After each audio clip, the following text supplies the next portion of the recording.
El título de este mensaje, hermanos, es El Evangelio condena a los que rechazan, y la porción bíblica es Hechos capítulo 7, versículos 50 al 53.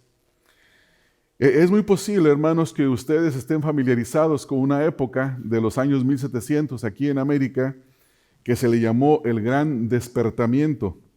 Una época en donde se predicó el Evangelio y la predicación trajo como un resultado un gran avivamiento aquí en los Estados Unidos. De hecho, se dice que en un periodo de 60 años hubo 4 grandes avivamientos. La predicación de este periodo fue conocida como una predicación muy clara, directa, condenatoria para todos aquellos que rehusaban arrepentirse. Y en este tiempo hubo notables predicadores, y creo que 2 de los más grandes que la historia registra fueron George Whitefield y Jonathan Edwards. En referencia a la predicación de Jonathan Edwards, es muy posible que ustedes han leído o están familiarizados con un sermón que se llama Pecadores en las manos de un Dios airado. Este es un sermón que estudian los muchachos en la high school o en la junior, no recuerdo, pero estudian acerca de este mensaje. Y este es conocido por el poder condenatorio que trajo sobre aquellos que no se querían arrepentir. Sin embargo, antes de que esto sucediera, debemos nosotros de entender el contexto en el que este tipo de predicación surgió, se dio. Muchos de los primeros colonos que llegaron de Inglaterra aquí a América vinieron con el sentido de huir de la persecución religiosa para poder practicar la religión o la vida piadosa con libertad. Y esto se les dio y trajo como resultado un gran crecimiento espiritual, pero al mismo tiempo trajo mucha prosperidad. Y conforme la prosperidad económica empezó a llegar, muchos se empezaron a volver muy carnales. Olvidaron la vida piadosa y se dedicaron únicamente al dinero. En este contexto es cuando la iglesia, o algunos en la iglesia, buscando que la asistencia de la iglesia no menguara más, algunos líderes instituyeron algo que se le llama el pacto a medio camino. Y esto les permitía a las personas en la iglesia que fueran miembros de la iglesia, sin importar que sus vidas no fueran tan piadosas, lo único que les proveían era tomar la cena del Señor. Y era como un acuerdo que había, por decirlo así, entre los pastores en la iglesia y la gente que no quería arrepentirse. En otras palabras, se les permitió a esas personas ser bautizadas, no importa la vida moral que vivieran, no importa que su vida fuera cuestionable, y se les permitió disfrutar de los privilegios de una membresía plena en la iglesia, con la excepción de lo que ya mencioné, que es la cena del Señor. En el año de 1727 hubo 2 hombres que se puede decir que estos fueron los que abrieron el camino para Jonathan Edwards y Whitefield. Los nombres de estos hombres eran Frelinsen y Tennant. Y estos hombres comenzaron a predicar la palabra y a llamar a las personas al arrepentimiento. Había también el abuelo de Jonathan Edwards, que fue un predicador muy notable, y su nombre era Salomón Stoddard. Él nació en 1643 y murió en 1729. Stoddard predicó el Evangelio por 60 años en la misma zona. Y él fue quien realmente influyó en la vida de su nieto, Jonathan Edwards. Y Stoddard era una clase de persona que afirmaba que la iglesia pasaba como por diferentes etapas. A veces tenía avivamiento espiritual, a veces tenía gran apatía. Y a él le tocó ver ambas cosas por el largo tiempo que él predicó. El nieto de este hombre, Jonathan Edwards, fue quien tomó el cargo de predicador en la iglesia que el abuelo había predicado. Y ahí fue donde él vino a predicar y se encuentra con una iglesia fría, una iglesia apática en la ciudad de Enfield, Connecticut. Y ahí es donde predica el famoso mensaje, pecadores en las manos de un Dios airado. Y esto causó una gran conmoción en la congregación. Y es interesante entender que Jonathan Edwards no era un hombre que tenía poder de oratoria. Dicen que era de un tono aburrido para hablar. No tenía ninguna elocuencia en su predicación. Sin embargo, cuando predicó este mensaje y en toda su predicación, la gente le rogaba que se callara, porque ya no aguantaban lo que estaban escuchando. Entonces Jonathan Edwards se viene a convertir en una especie de crítico directo de lo que los pastores llamaban el pacto medio, y hizo todo lo posible para eliminar ese pacto durante su tiempo de ministerio. Cuando Edwards llegó a Northampton, a la iglesia que tenía muchos problemas y no vivían de acuerdo a las escrituras, él empezó a visitar a las familias y a predicar acerca de la santidad, la oración, la lectura de la escritura. Y en 1734 predicó una serie de sermones sobre la justificación solo por la fe, y en ese tiempo fue cuando vino el gran avivamiento sobre su predicación. ¿Por qué estoy citando esta época de la historia? La razón es, hermanos, porque la predicación de Jonathan Edwards y de Whitefield no era algo nuevo. Simplemente ellos estaban emulando la predicación de los apóstoles. Y esto es lo que nosotros observamos en este capítulo que nos toca estudiar en esta noche, aquí en el libro de los Hechos, en el capítulo número 7, en el versículo 50 al 53, dice de la siguiente, 51 al 53, dice de la siguiente manera: ustedes que son tercos e incircuncisos de corazón, de oídos, resisten siempre al Espíritu Santo, como hicieron sus padres, así también ustedes. ¿A cuál de los profetas no persiguieron sus padres? Ellos mataron a los que antes habían anunciado la venida del justo, del cual ahora ustedes se hicieron traidores y asesinos. A ustedes que recibieron la ley por disposición de ángeles y sin embargo no la guardaron. Hasta ahí nada más, hermanos. Esteban está delante del concilio, donde había sido falsamente acusado y ha presentado toda una defensa que ya la hemos venido estudiando acerca de la nación de Israel, de cómo Dios la había formado, cómo Dios había obrado, cómo el pueblo se había rebelado, cómo el pueblo fue mandado a la esclavitud y cómo ahora ellos estaban haciendo exactamente lo mismo.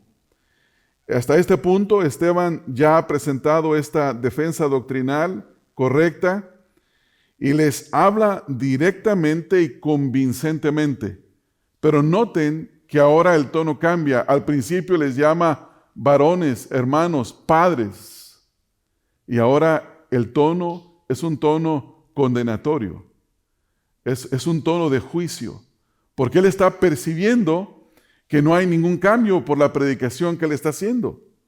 Y en estos versículos nosotros vamos a aprender que Esteban establece un tono totalmente nuevo en la predicación cristiana, la cual es muy popular en algunos de los predicadores a través de la historia. Estas características de esta predicación son las siguientes. Hay una acusación directa y punzante hacia aquellos que han ofendido a Dios, quien es santo. Y este es un elemento del evangelismo que nosotros no debemos de olvidar. Cuando predicamos el evangelio y una persona rechaza abiertamente la predicación del evangelio, se le tiene que hacer una advertencia de juicio. Se le tiene que decir que al que rechace al Hijo de Dios, la ira de Dios está sobre él. Y que se le exhorta, se le anima, se le ruega a que no rechace al Señor Jesucristo, sino que más bien crea en Él, arrepintiéndose de sus pecados. Vamos a ver el versículo 51. Y en este versículo 51, Esteban está diagnosticando la fe de su audiencia. Y noten cómo les dice: ustedes que son tercos e incircuncisos de corazón. Lucas nos dice aquí que Esteban condenó al concilio llamándolos necios, tercos, testarudos, empecinados. Todos estos son sinónimos de la palabra que él utiliza ahí. Ustedes que son tercos. Y no solamente eso, sino que también les dijo que ellos eran incircuncisos de corazón. Y esto era básicamente llamarles gentiles. Y para que a un judío le llamaran gentil, era llamarle perro, era llamarle destituido, alejado de Dios, ignorante de Dios. Y esto causó una gran molestia en ellos. La predicación de Esteban, hermanos, fue muy directa. Noten que él no endulzó ni diluyó el mensaje en ningún momento. No preguntaba a su audiencia si les gustaba lo que estaban escuchando. No era un mensaje sensible o buscador de satisfacer las necesidades de las personas, como hoy se habla mucho de eso. El consejo que está escuchando aquí, la predicación de la palabra, han respondido de una manera terca y como uno en el cual Dios no ha obrado, es decir, un incircunciso de corazón. Y con esta frase lo que Esteban está haciendo es mostrar la verdadera condición de ellos. Noten que ellos dicen que el blasfemo es él. Ellos dicen que ellos conocen a Dios, que respetan la ley de Dios, que entienden los mandamientos de Moisés. Sin embargo, Esteban les dice lo opuesto. Primero les llama tercos.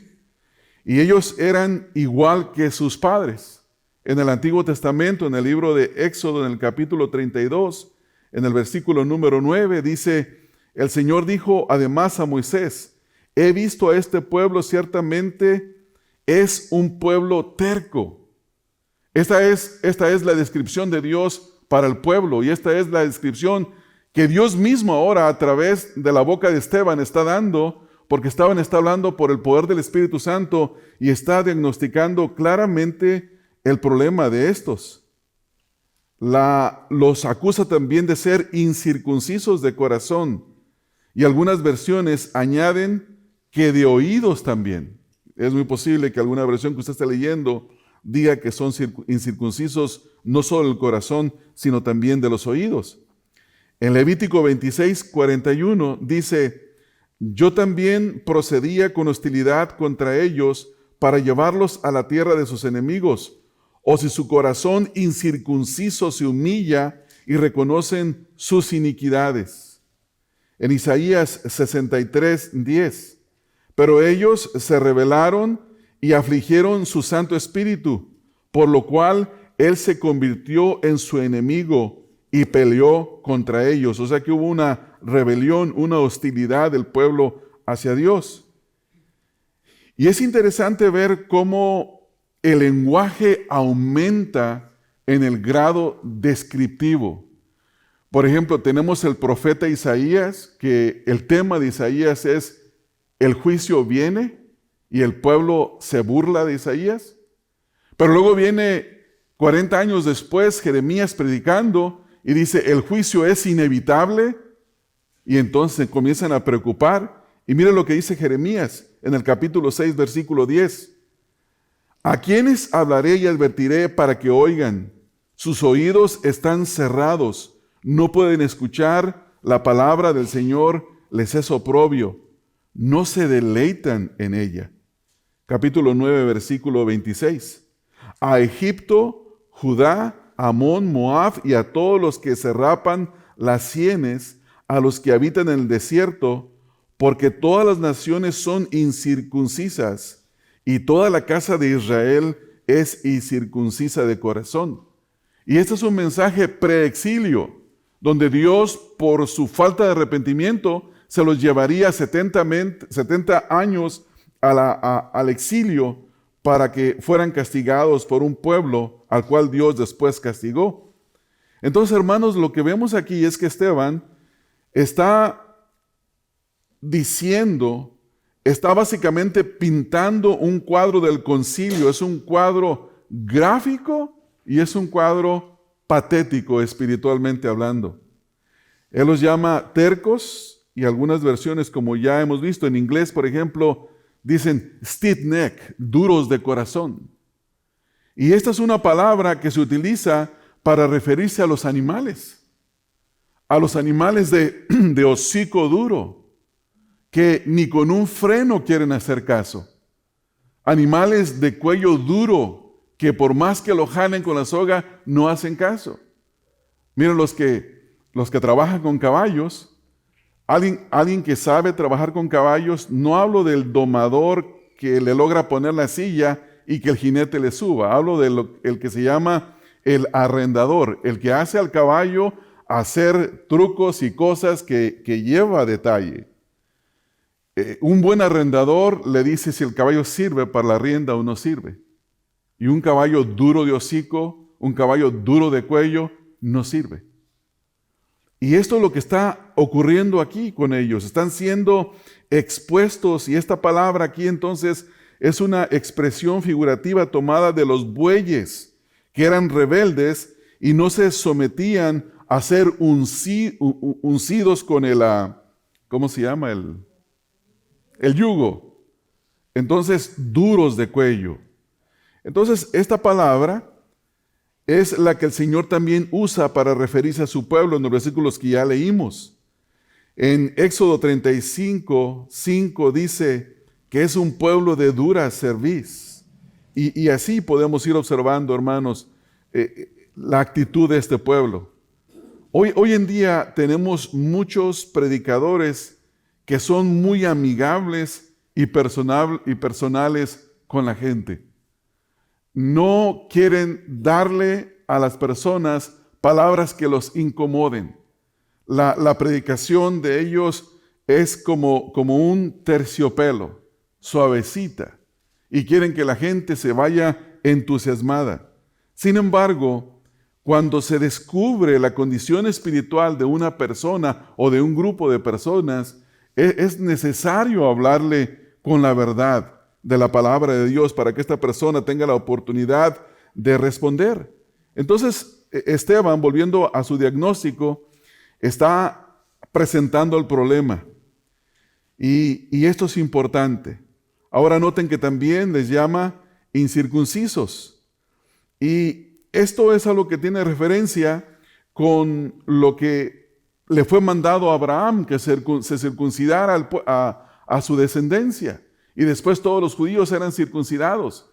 Aunque es un acto físico externo, tenía una figura espiritual y era la circuncisión del corazón para mantener un corazón limpio. Y a esto es a lo que aquí Esteban se está refiriendo. Esta expresión nos dice que estos judíos no estaban dispuestos a reconocer la ley ni tampoco a someterse a ella. En su comentario bíblico, el pastor David Jeremiah, posiblemente algunos han escuchado algunos de sus mensajes, él dice que los ancianos judíos se hubieran sometido a la circuncisión física, pero no a la espiritual, porque los hacía tan poco espirituales y hacía a Dios como sus vecinos paganos. O sea, ellos realmente, aunque tuvieran la circuncisión física, eran tan paganos como los paganos. Y entonces Esteban aquí con este mensaje, noten que no está tratando de ganar amigos, de hacer amistad, está queriendo darles un verdadero diagnóstico espiritual para que ellos tengan la oportunidad de arrepentirse y venir al arrepentimiento de la fe en Cristo. Esta audiencia necesitaba volverse a la verdad. Y esto es lo que Esteban está procurando hacer con ellos. Ahora, versículo 51, la segunda parte, al versículo 53 dice: resisten siempre al Espíritu Santo. Como hicieron sus padres, así hacen también ustedes. ¿A cuál de los profetas no persiguieron sus padres? Ellos mataron a los que antes habían anunciado la venida del justo, del cual ahora ustedes se hicieron traidores y asesinos. Entonces aquí Esteban está enumerando 3 áreas en las que ellos se han corrompido para con Dios. Ellos en el pasado trataron mal a los siervos de Dios, despreciaron la palabra de Dios, asesinaron a aquellos que venían anunciando al justo y ahora eran asesinos del justo. Vamos a ver en primer lugar la frase que dice: resisten siempre al Espíritu Santo, al Espíritu de Dios. Ellos resistieron al Espíritu de Dios. Aquí Esteban está diciéndole al concilio que ellos siempre resisten al Espíritu Santo. Y esto habla de una resistencia 100%, hermanos. No es como un 60%, no. Siempre resisten al Espíritu Santo. Tienen una resistencia que es total, que es completa al Espíritu de Dios. Resistieron todos los esfuerzos que Él ha hecho en mostrar su inocencia con la palabra de Dios. Cada cita de la Escritura que Él ha tomado, ellos no le han prestado atención. Cada verdad que Él ha afirmado, no les ha importado. Cada milagro de los cuales Él ha hablado, no les importa. Entonces ellos están siempre resistiendo al Espíritu de Dios. Noten que esto está hablando de una ceguera, de una terquedad, de ir en contra, de una rebelión contra el Espíritu de Dios. Una y otra vez el Espíritu de Dios usaba la palabra para convencer al concilio de la verdad concerniente al Señor Jesucristo, y ellos no escuchaban ni prestaban atención al mensaje. Oyeron ellos, hermanos, al más grande predicador, al Señor Jesucristo. Escucharon el mensaje pulsante y cortante de Juan el Bautista. Cuando Juan el Bautista dijo: he aquí el Cordero de Dios que quita el pecado del mundo, ellos no quisieron escucharlo. Y ahora tampoco están escuchando a Esteban.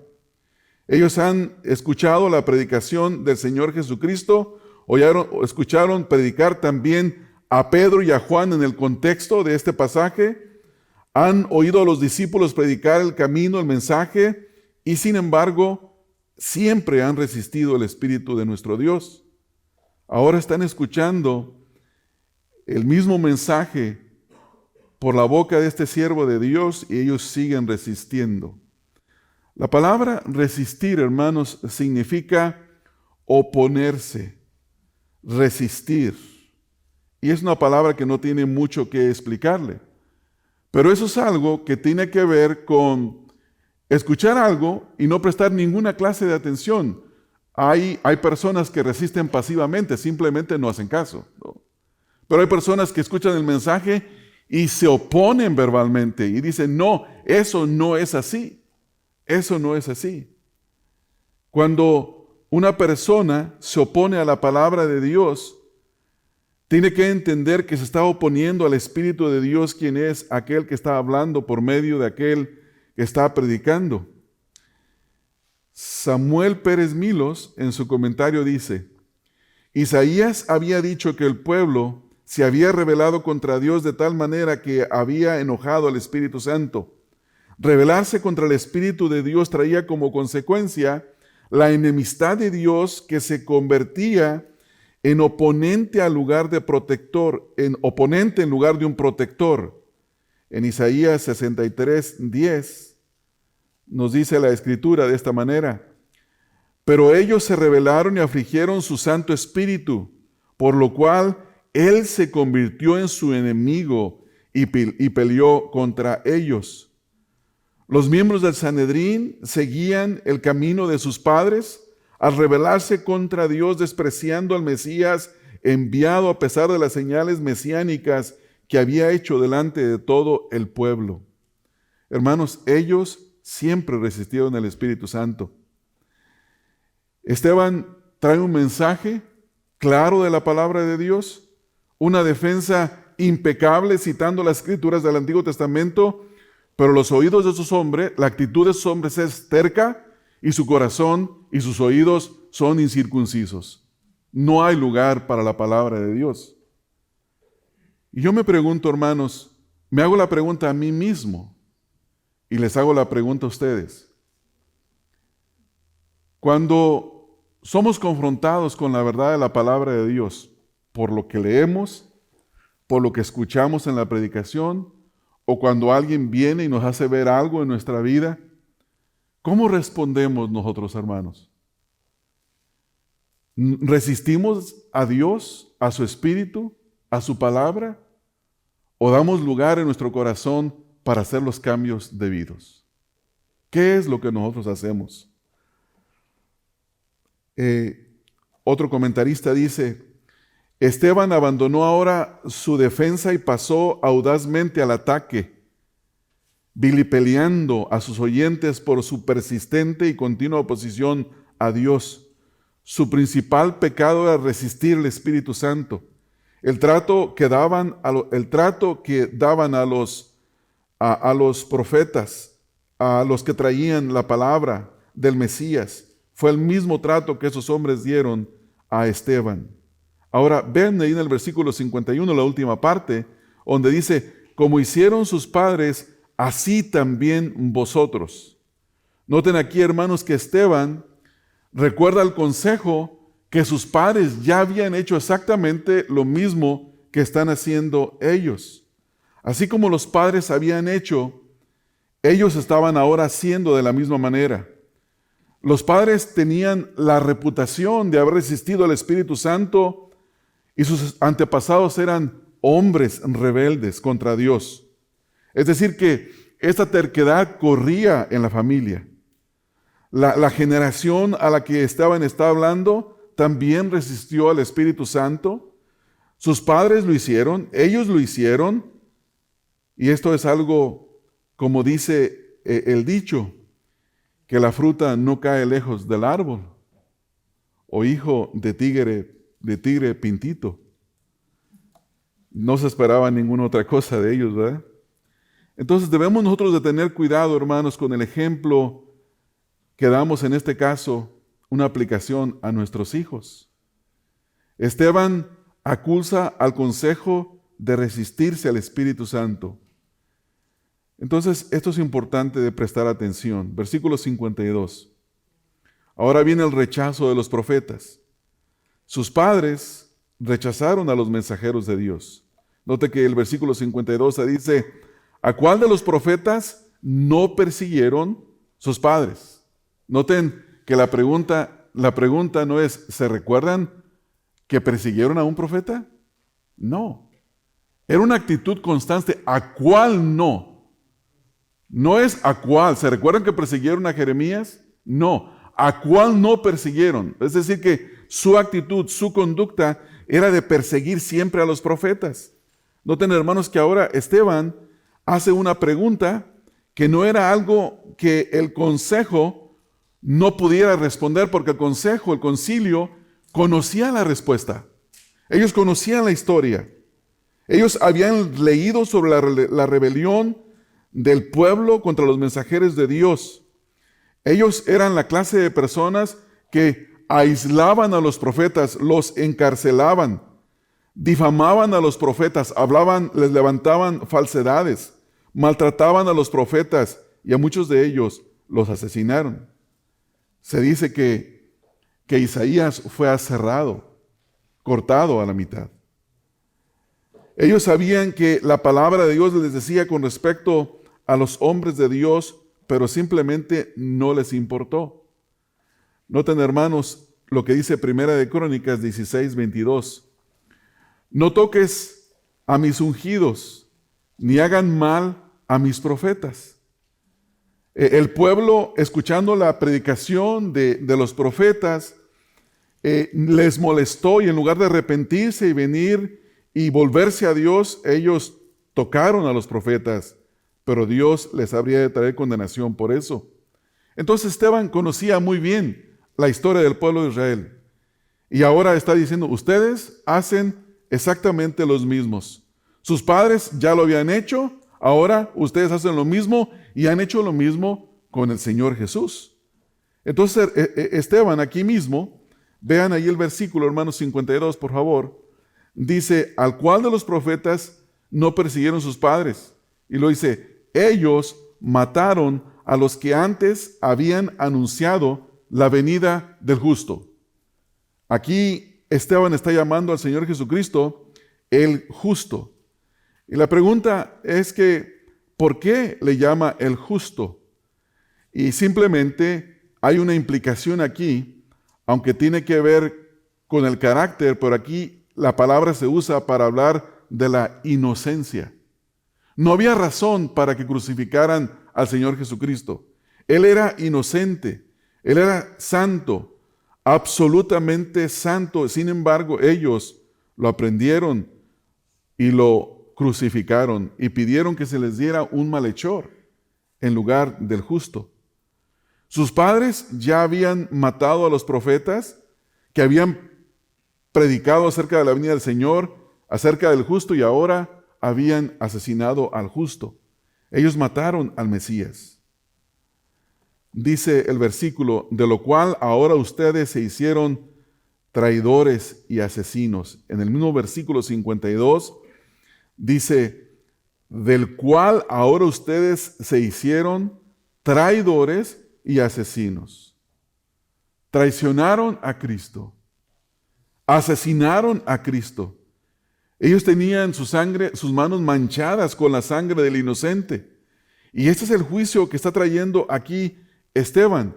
Ahora le está hablando con esta claridad y les dice que ellos fueron mucho más allá de lo que sus padres hicieron, porque sus padres mataron santos profetas, pero al final eran hombres.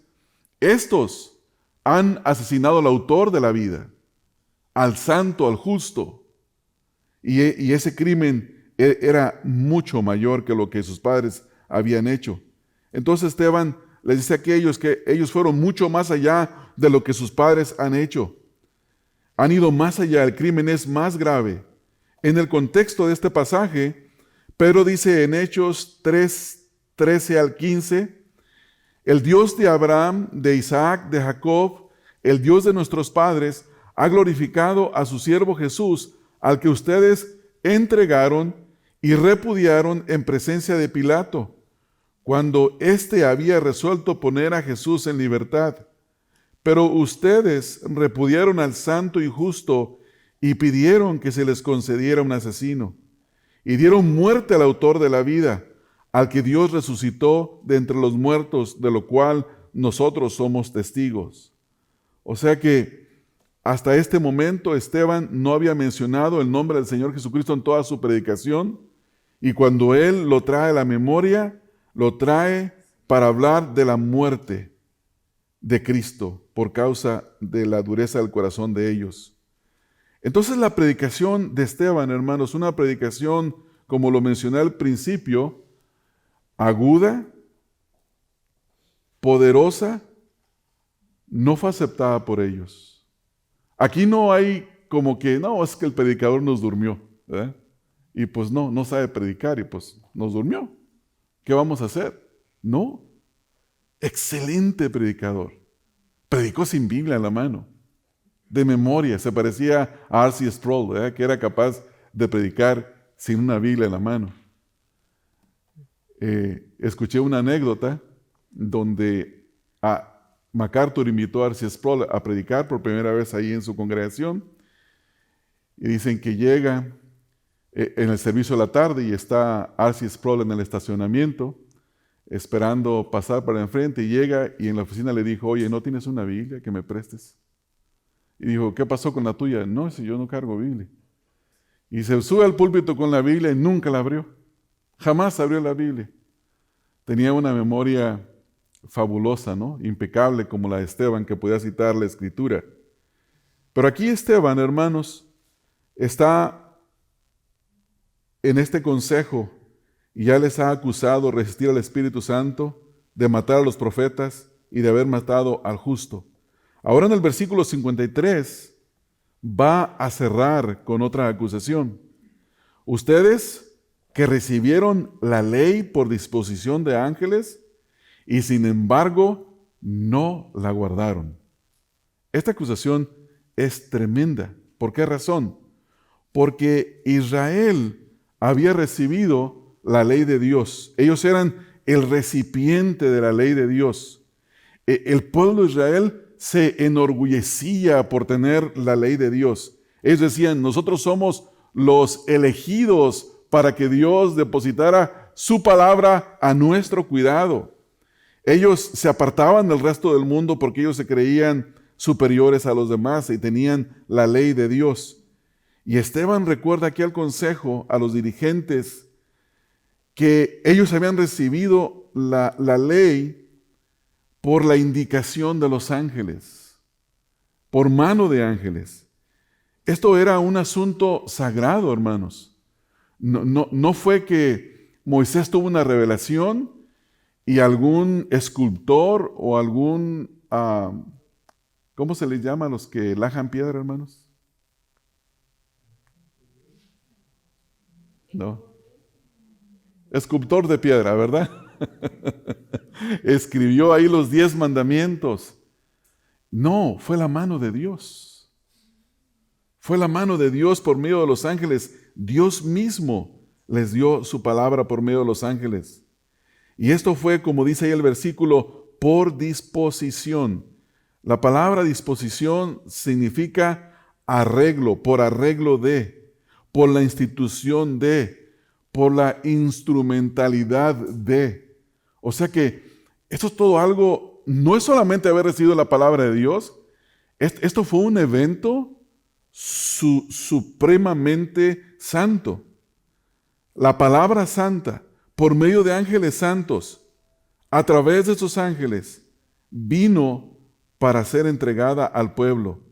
Esta palabra disposición se encuentra solamente aquí en el Nuevo Testamento y significa eso, ¿no? El constituir algo, el arreglar algo, el alinearlo, el presentar algo.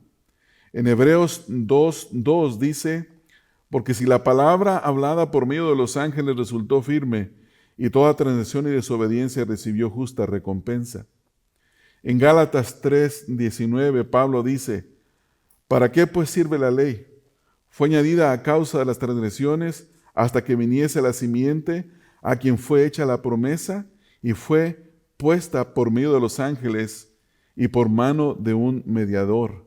Entonces la ley les fue entregada y Esteban ahora los va a acusar de que a pesar de que la recibieron, ellos la rechazaron. Dice, y no la guardaron. Esa es otra acusación más. Algunos miembros de este concilio no creían en los ángeles, hermanos, pero sí creían en la ley de Moisés. Entonces, por eso usa Esteban que la ley fue dada por medio de ángeles, para los que creían en los ángeles, y es la palabra de Dios para aquellos que no creían en los ángeles. Esteban está dispuesto, hermanos, a ser apedreado. Está dispuesto a morir, pero no sin antes entregar el mensaje que tiene que entregar de parte de Dios. Y esto, yo quiero cerrar con una aplicación acerca de esto. Nosotros, la iglesia del Señor Jesucristo, tenemos la palabra de Dios. Y se nos ha encomendado entregar esta palabra de Dios, predicarla al mundo, ¿no? Ir por todo el mundo haciendo discípulos. Les tenemos que predicar la palabra de Dios. Y nosotros debemos de considerar esto, hermanos, con una mayor seriedad en esta noche. Si ustedes recuerdan, mandamos a hacer un buen puño de tratados con el propósito de que cada uno de nosotros en esos primeros 3 meses voluntariamente tome un tratado y vaya y lo reparta. Durante la semana hacer un esfuerzo consciente, voluntario.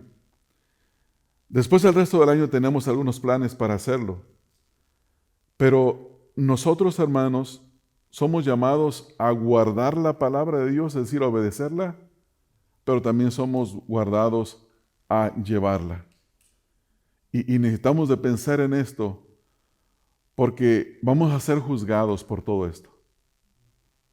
Y no queremos nosotros recibir el juicio de Dios como estos hombres estaban siendo preenjuiciados básicamente.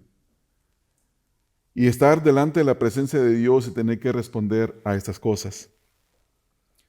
Quiero finalizar pensando, hermanos, en que nuestra época necesita una predicación precisa, pero una predicación también que sea cortante, ¿no? Y cuando digo cortante, yo no me estoy refiriendo al tono agresivo del predicador. Me refiero a que la palabra de Dios sea trazada con cuidado, sea explicada como el texto dice y sea aplicada como el texto manda. Porque si eso se hace así, si se interpreta correctamente, se explica correctamente a la audiencia y se habla de las aplicaciones para la vida, entonces la palabra hace efecto en la vida nuestra y tiene efecto en la vida también de aquellos a los que se les predica.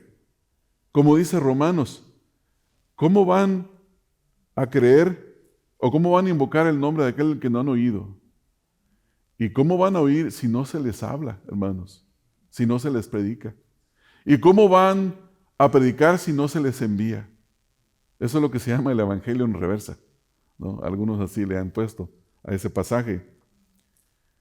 Pero el punto principal, hermanos, y con esto, si el Señor lo permite, terminamos, es esto. Estamos viniendo ya a la última parte y vamos a llegar a la parte del martirio. Pero antes de entrar la semana que viene en el martirio, yo quiero que pensemos por un momento en la fidelidad de Esteban. En primer lugar, predica un mensaje bíblico, 100% escritural. En segundo lugar, trae un cargo final a sus oyentes porque ve que no hay respuesta de ellos. Y hay una fidelidad en Esteban que nosotros debemos de imitar. Y es una fidelidad a la palabra de Dios, a la dedicación de la palabra de Dios, que nosotros necesitamos de aprender.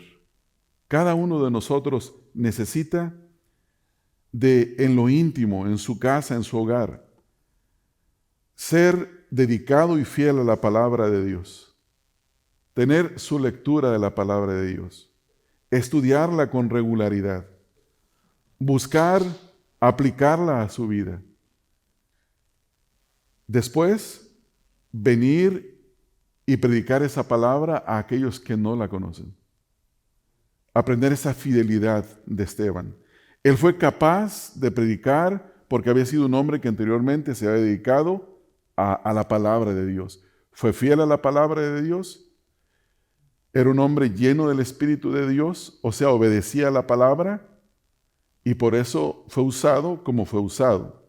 Ahora, ¿de dónde viene esa fidelidad de Esteban para entregar un mensaje que sabe que lo va a llevar a la muerte?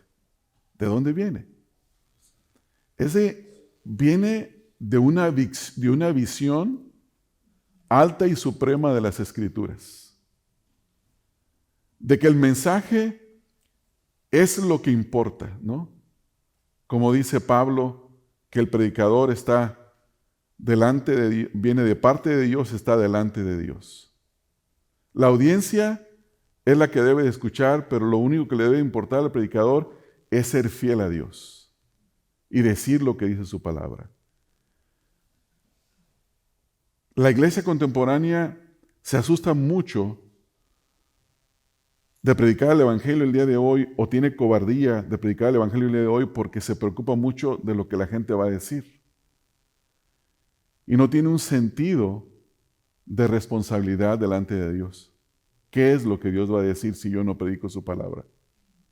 Entonces, hermanos, estas son cosas que las debemos de meditar para aplicarlas a nuestras vidas y que el Señor nos de esto haga de nosotros una generación de creyentes fieles a su palabra. Amén. Vamos a orar. Padre, te damos gracias por tu palabra, Señor, porque es ella la que nos trae convicción, Señor. Es ella la que nos santifica, la que nos instruye, la que nos da la pauta, el camino, para que podamos hacer tu voluntad, Señor. Padre, quiero rogarte en esta noche que nos des a cada uno de nosotros un alto concepto de tu palabra.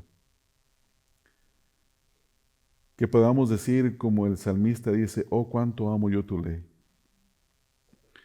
Ella es mi delicia. Que podamos, Señor, deleitarnos en tu palabra constantemente y busquemos, Señor, ajustar nuestras vidas a ella. Sé, Señor, que el proceso del ajuste es doloroso. No nos gusta. A mí no me gusta, creo que a nadie nos gusta, Señor. El morir a nosotros mismos, el doblegarnos a nosotros mismos. Entonces, Señor, yo te pido que tú nos des un corazón como el de tu siervo Esteban, que tenía una alta visión de tu palabra, era fiel a tu palabra y estaba dispuesto a entregar tu palabra sin importar el costo. Ruego, Señor, que tú hagas de nosotros lo mismo en esta época, en esta generación. Que levantes, Señor, un ejército de creyentes fieles a tu palabra y dispuestos a entregar el mensaje. Estas cosas te las ruego en el nombre de Cristo Jesús. Amén. Amén.